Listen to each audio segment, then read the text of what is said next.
Hello and welcome to this month's Maggie Moment. I would like to have a little chat this month about families who have got a sibling who has a long-term illness or has additional needs or special needs, and how does that impact on the other children in the family. I've worked with these sorts of children for quite a long period of time, sometimes on those special camps. I've even been on a canteen camp once again, and I've heard the children tell me the sorts of things that make them feel a little bit cross and a little bit crabby. I think the first thing is we need to validate for all of those children that they are working in a family where mum and dad's focus at times for survival and everything else is actually on that particular sibling, and that yes, it can feel unfair. So we need to be able to allow them to express feelings of feeling less valued, less loved, unnoticed. Sometimes there are unique situations where they can be embarrassed in a public setting if that child has a particular additional need that manifests in a way that is very obvious.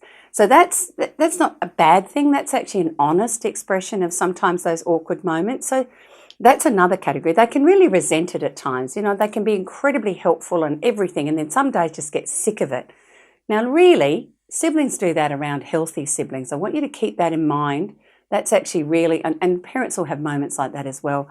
The other things around the edges of those feelings that they tell me are there are times that there isn't as much fun in the home. So it's a big message to all you parents out there. It doesn't matter that you do have this additional challenge in your parenting journey. You still have to prioritise fun, because the child who is unwell, the child with the additional need, also needs some fun in their lives, no matter how life-threatening at times that condition can be.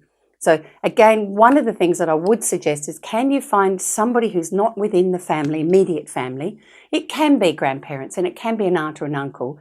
They need to have, each of the children need to have an ally who can, once again, be that ear that sometimes they can be heard compassionately and non-judgmentally, but also to fill in the gaps that mum and dad are too busy to do. To maybe be able to take them on those, trips to a wildlife park, if that's what that child loves, to the movies, something different. So it's like a lighthouse. It's like a significant adult ally that becomes a part of each of those children.